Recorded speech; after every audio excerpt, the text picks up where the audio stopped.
Ada satu orang di antara kita, mungkin tahajudnya 10 rakaat setiap malam, duhanya 12 rakaat setiap pagi, baca Qur'annya one day one juz, satu hari satu juz, malamnya one night one juz, satu malam satu juz.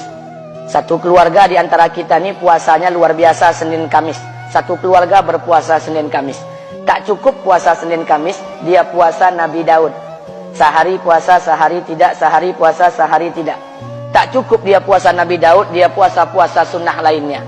Istrinya nutup aurat dengan sempurna, pakai nikob, pakai cadar, pakai purda, pakai manset, pakai kos kaki. Suaminya 5 waktu ke masjid tak tertinggal takbiratul ula. Anak-anaknya di pondok pesantren hafiz dan hafizah. Tiap pagi berinfak, tak pernah menggunjing orang.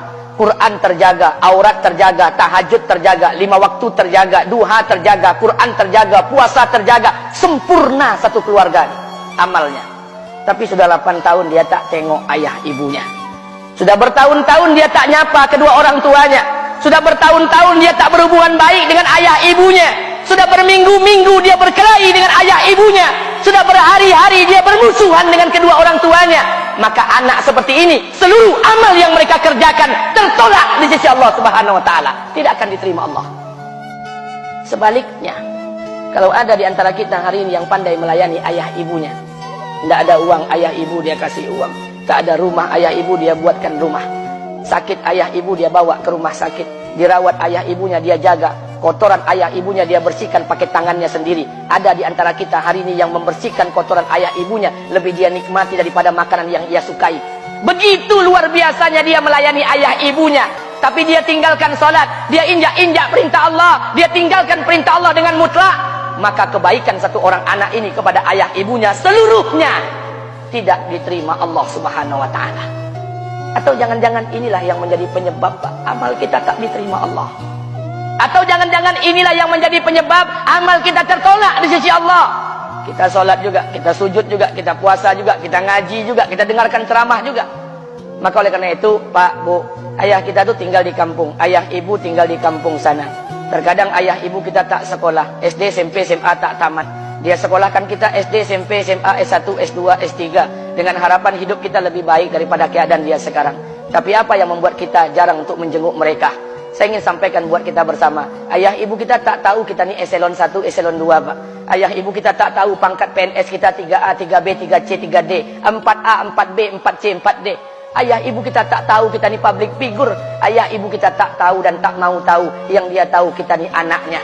Ayah ibu kita tak tahu kita punya sawit berapa. Ayah ibu kita tak butuh mobil kita. Dia tak butuh rumah kita. Tapi yang dia butuhkan kita. Apa yang membuat kita jarang untuk menjenguk mereka?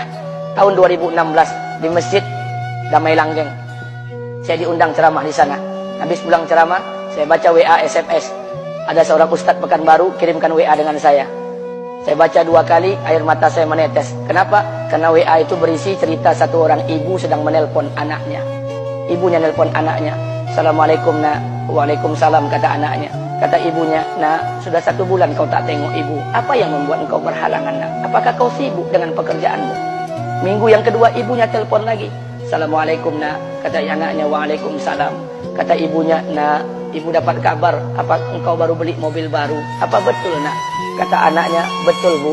Kata ibunya, alhamdulillah nak, ibu bangga kau pandai menyenangkan hati anak istrimu. Minggu yang ketiga ibunya telepon lagi. Assalamualaikum nak. Kata anaknya, waalaikumsalam. Kata ibunya, nak, ibu dapat kabar bahwa engkau baru beli rumah baru. Apa betul nak? Kata anaknya, betul bu. Kata ibunya, alhamdulillah nak, ibu senang kau bertanggung jawab dengan anak istrimu. Minggu yang keempat ibunya telepon lagi. Assalamualaikum nak. Waalaikumsalam. Kata ibunya, nak, tadi ibu pergi ke pasar, ibu jumpa temanmu di pasar. Kata temanmu di pasar, temanmu banyak bercerita tentang kamu. Kata temanmu tadi, kamu baru beli anak anjing seharga 40 juta dari negeri Belanda. Apa betul nak? Kata anaknya, betul. Kata ibunya, nak, dengarkan pesan ibu untuk terakhir kalinya. Apa pesan ibunya? Wahai anakku, engkau pelihara 1 ekor anjing. Kau siapkan harga anjing 40 juta. Kau siapkan rumah untuk anjingmu depan rumahmu. Kau jaga anjingmu pagi, siang, dan sore. Kau mandikan anjingmu pagi, siang, dan sore. Kau kasih makan anjingmu pagi, siang, dan sore. Demi Allah nak, dengarkan pesan ibu untuk terakhir kalinya. Apa kata ibunya? Demi Allah nak, demi Allah, Kalau seandainya Allah menciptakan ibu, kalau seandainya Allah menciptakan ibu untuk yang kedua kali di muka bumi ini, nak, demi Allah, ibu tak ingin terlahir sebagai manusia. Ibu ingin lahir sebagai seekor anjing, biar berada depan rumahmu dan melihat wajahmu setiap hari. Ibu kita tak butuh harta kita, Pak. Dia tak butuh uang kita, dia butuh kita. Apa yang membuat kita jarang untuk menjenguk mereka? Pantas hidup kita tidak berkah. Pantas rumah tangga kita tidak sakinah. Karena hubungan dengan ayah ibu kita rusak selama ini. Masih ada kesempatan, masih. Yang jauh telepon, yang dekat kunjungi mereka. Demi Allah, kita butuh keberkahan doa mereka. Yang sudah meninggal, ziarahi kuburnya dan doakan mereka.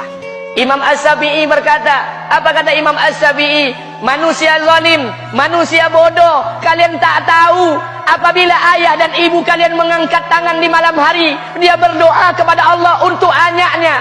Doanya cuma sekali, malamnya cuma sekali, hanya sekali saja doanya.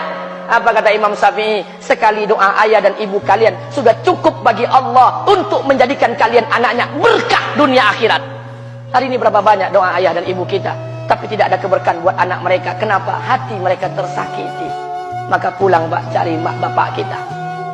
Kita punya rumah hari ini, Bu. Kita punya rumah, punya harta, punya uang, punya pekerjaan, punya kekayaan, punya sawit. Kita jadi orang hari ini jadi pegawai bukan kena sarjana kita, Pak. Kita jadi orang hari ini bukan kena otak kita. Kita jadi orang hari ini bukan kena kepintaran kita.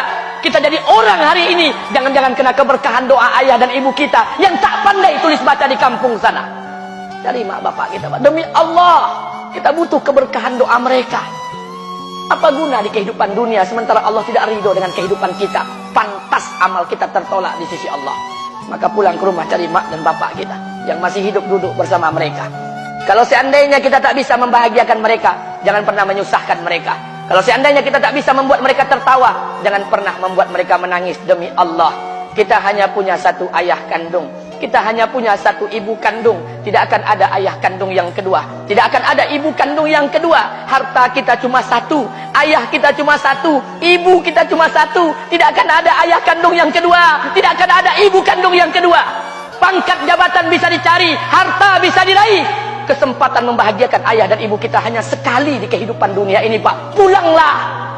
Ketika mereka memanggil, tinggalkan istri, tinggalkan pekerjaan, tinggalkan semua proyek kita. Demi Allah, datangi mereka. Kata Nabi, sesaat kalian duduk bersama ayah dan ibu kalian akan mendatangkan keberkahan. Kenapa kalian tidak duduk bersama mereka? Jangan-jangan inilah yang menjadi penyebab amal-amal